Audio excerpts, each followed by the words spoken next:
Assalamualaikum warahmatullahi wabarakatuh.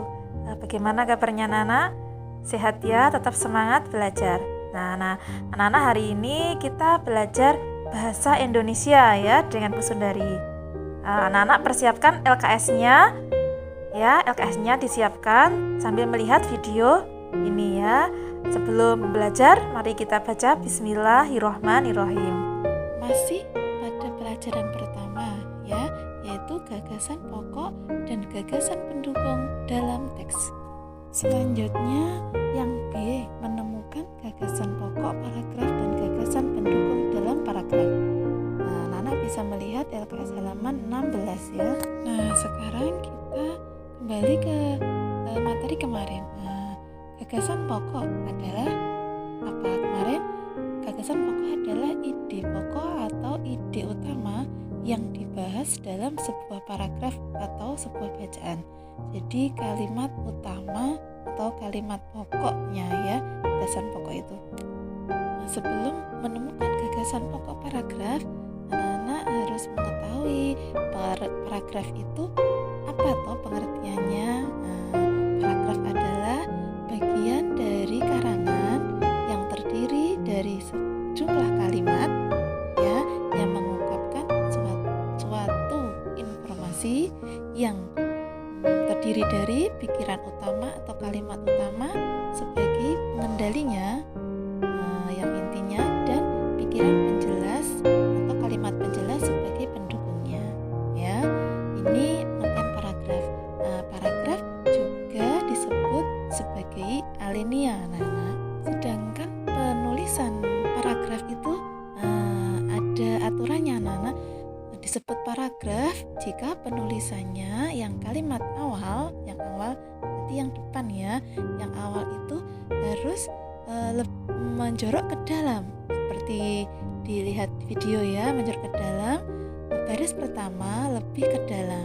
Itu aturannya ada 7 huruf masuk ke dalam. Itu dinamakan satu paragraf atau satu alinea ya. Yang kedua, sebelum kita menemukan gagasan pokok paragraf, kita harus tahu ciri-ciri gagasan pokok terlebih dahulu ya. Nanti bisa melihat ciri-ciri gagasan pokok atau kalimat utama di LKS ya, halaman 16. Yang pertama, harus mengandung topik permasalahan. Yang kedua, suatu kalimatnya harus lengkap dan berdiri sendiri ya. Terus nomor 3, mempunyai arti atau kalimat yang bisa dihubungkan nanti.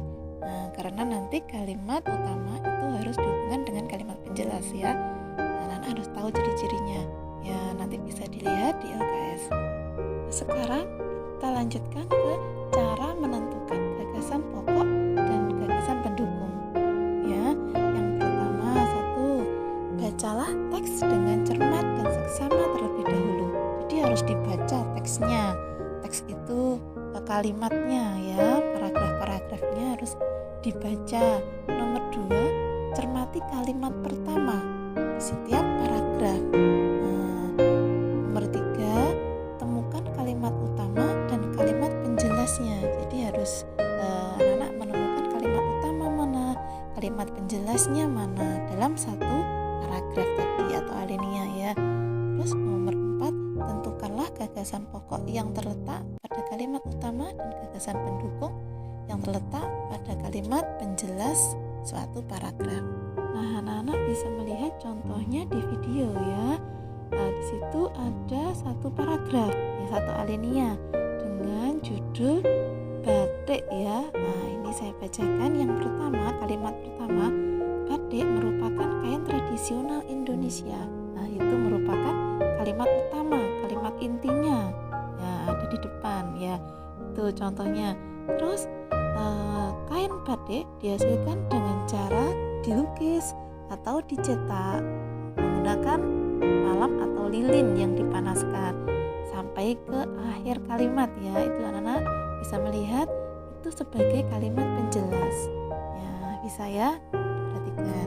Jadi harus dibaca dulu dengan cermat paragrafnya. Selanjutnya yang ketiga, gagasan pokok sebuah gambar. Nah, ini anak-anak bisa melihat LKS halaman 19 ya. Ini disediakan sebuah gambar ya. Gambar apa itu? Gambar nelayan yang sedang mengeringkan ikan. Nah, dari gambar tersebut anak-anak bisa membuat sebuah paragraf anak-anak yang terdiri dari gagasan pokok dan gagasan pendukung ya. Nah, sekarang bagaimana caranya kita membuat gambar tersebut menjadi satu paragraf atau satu alinea atau kalimat ya.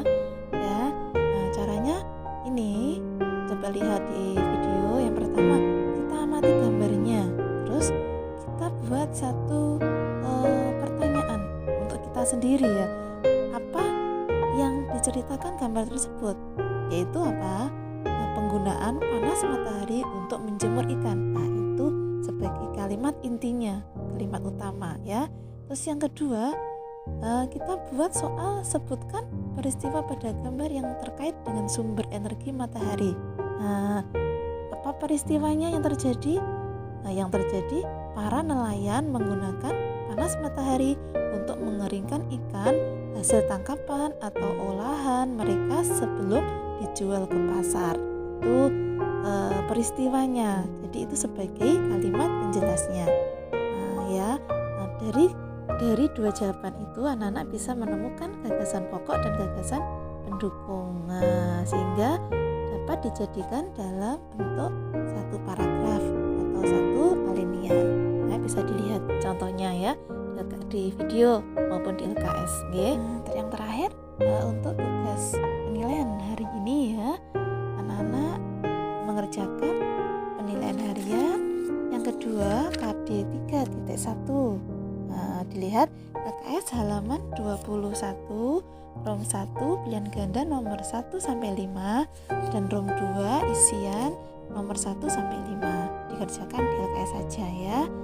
Sekian dari saya, semoga bisa membantu kalian belajar di rumah. Tetap semangat belajar ya. Saya akhiri. Wassalamualaikum warahmatullahi wabarakatuh.